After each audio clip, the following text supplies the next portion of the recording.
कुन दबाई कतिखेर खानुपर्ने थाहा छ तपाईँलाई? लेखेको के काम गर्छ त्यो दबाईमा के मिश्रण हुन्छ थाहा छ?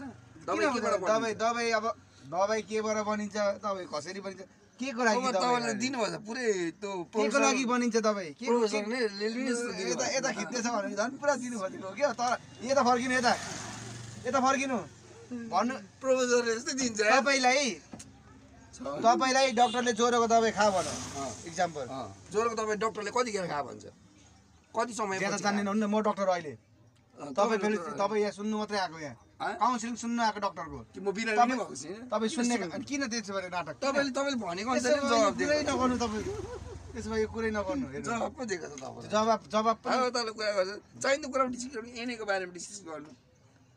सही कुरा तपाईँले नजाने कुरा मैले जान्दछु, मैले नजाने कुरा तपाईँले जान्नुहुन्छ। यो यसलाई भन्छ चाहिँ ढिटपनाहरू क्या। यो चाहिँ अलिकति कस्तो हो, ढिटपना हो। चाहिँदो कुराको ढिटपना हुन्छ, नचाहिँदो कुराको हुँदैन क्या। तपाईँले यसमा तपाईँले डिस्कस गर्ने कुनै केही फाइदै छैन क्या, बुझ्नु भएन? त्यो हो क्या कुरा चाहिँ। मैले अब फाइदाको लागि नोक्सानको लागि गरेको कुरा होइन। आधारमा किन बोल्नु? त्यो सुनेको भरमा उयो कस्तो सुनेको भरमा कुरा गर्नुहुन्छ हौ? पुरै दबाई नै लेखिदिने मान्छे जस्तो डक्टर एमबिबी के भन्छ त्यसलाई, थाहै छैन। एमबिबिएस पढेको जस्तो कुरा। एमबिबिएस मात्रै त्योभन्दा अझै पनि छ। त्योभन्दा खतरा एमबिबिएस भनेको त त्यो एउटा डक्टरको प्रोसेस मात्रै हो। अनि अर्को चाहिँ अझै छ, त्यहाँनिर सर्जन छ, त्योभन्दा अझै विशेषज्ञ छ, त्यो हेरी छ। त्यो त आफैमा डिभाइड हुन्छ। कसरी आफूले डिपेन्ड हुन्छ? डक्टरको प्रोसेस सबैले पढेको हुन्छ त्यसो भए। त्यो एमबिबिएस चाहिँ पढाइ हो त्यो। अनि एमबिबिएस पढाइ त सबैलाई थाहा छ। अनि आफ्नो उयो हुँदैन त, आफ्नो हुन्छ। कोही सर्जन भन्छ, कोही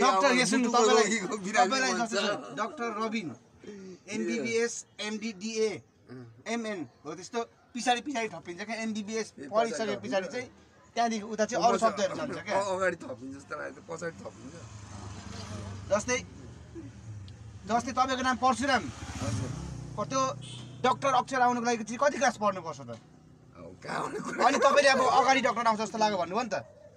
डक्टर अगाडि शब्द डिआर आउनुको लागि चाहिँ कति पढ्नुपर्छ त? खै थाहा छैन, सक्नुपर्छ कि केही थाहा छैन। त्यस्तो पढेर मान्छे डक्टर आउनुको लागि चाहिँ